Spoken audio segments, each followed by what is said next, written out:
One day right there in Alabama, little black boys and black girls will be able to join hands with little white boys and white girls as sisters and brothers. I have a dream today. I believe that this nation should commit itself to achieving the goal of landing a man on the moon and returning him safely to the earth. General Secretary Gorbachev, if you seek peace, tear down this wall.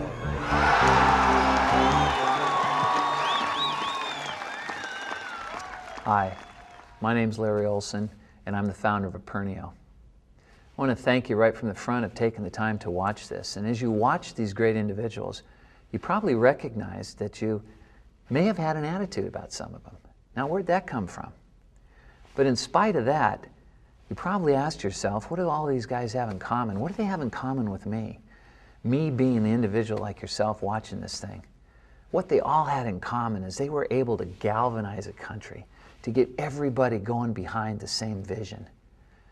Would there be any value if you're able to do that within your organization? Not what's currently taking place, but what I'm talking about is taking people beyond what they currently think is possible. Let's take a look and find out more about how that can occur. A unique characteristic of Aperneo is that they tailor the approach to the client. It's not, you're not going out and hiring a big consulting company that's going to come into you with a canned product that has some form of 3 interconnected circles as the answer to the world. This is very individualized, and it's very human, because that's where change occurs. So what happens to individuals when they attempt to move beyond what they currently think is possible, and what impact does that have on the organization? You know, attitudes are pretty powerful things. They're not something they're born with. They're something they've accumulated over time, stored in the neurological cell of the brain. And what we found out is that if we don't learn how to change those attitudes, we'll change our opportunity every single time. It's paid huge dividends to have Larry, come into this team and work with the team to create that positive attitude of can-do. We've got this thing called reticular activating system. It's a net-like group of cells at the base of the brain connecting the brain to the spinal cord. And all it does is look for information that matches the belief. Now that's the key within a company. What is the belief? Are they the same? Does everyone have a different one? How frustrating is it for a leader when they recognize that the person's not thinking the same way they are? Doesn't seem to have that same zest that they do for what they think is possible. What if you were able to get everyone in the organization's reticular looking for the same thing? How powerful would that be?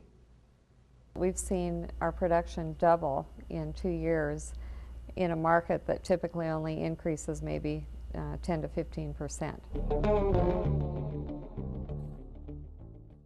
Now let's get into the real meat of it. Let's talk about the one we can't see, the one that can drive us crazy sometimes, and our inability to wonder, why aren't they giving it their all? And if they are giving it their all, why aren't they giving us more than that? We've come up with a term called scotoma. Now this is a Greek term for a concept that deals with blind spots. And what a blind spot is something that we can't see. So what we do is we base decisions on the things that we can see when it's these unseens that can totally hold us back. Let me give you a quick example of a small scotoma. I was at a restaurant the other day and I asked for coffee. The waiter came up, took the pot off my table and poured me a cup. Now, the pot was already on the table. Why didn't I see it? Because what had happened with my own thinking is that you get coffee from the waiter. Now, if I had said, where's the coffee in the restaurant, I'd seen the pots not only on my table, but every other table.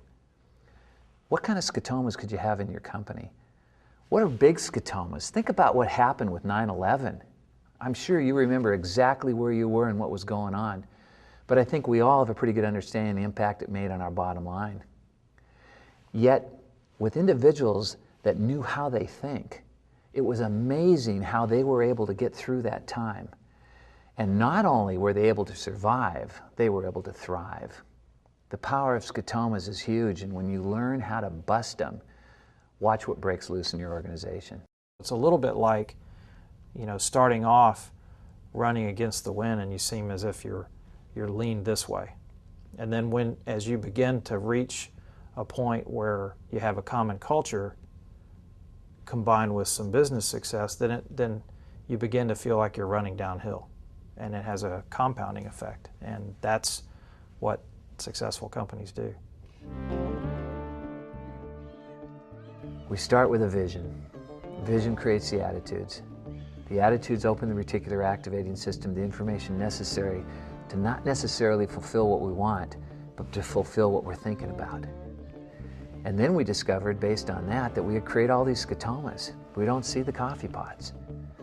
Sometimes we don't see what's in that individual, what's truly holding them back from going beyond what they currently think is possible.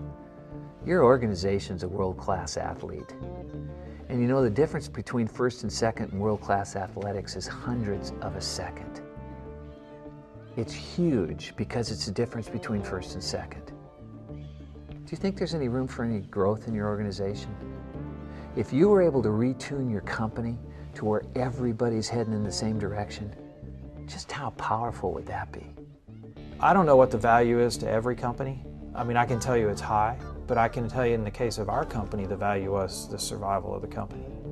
Because at the time we were doing this, there were more than a few people out there who thought this company, which had existed for 75 years, wouldn't exist another 75.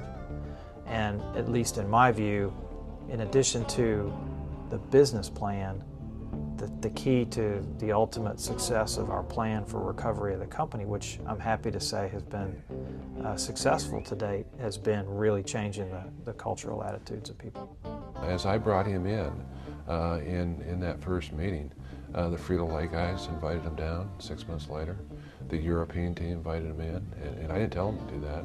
You know, they did it on their own. It got real cliche-ish for both him and I that when we communicated with each other throughout these last 5 years, it's gotten real old to say we're set another record, Larry. We set another record.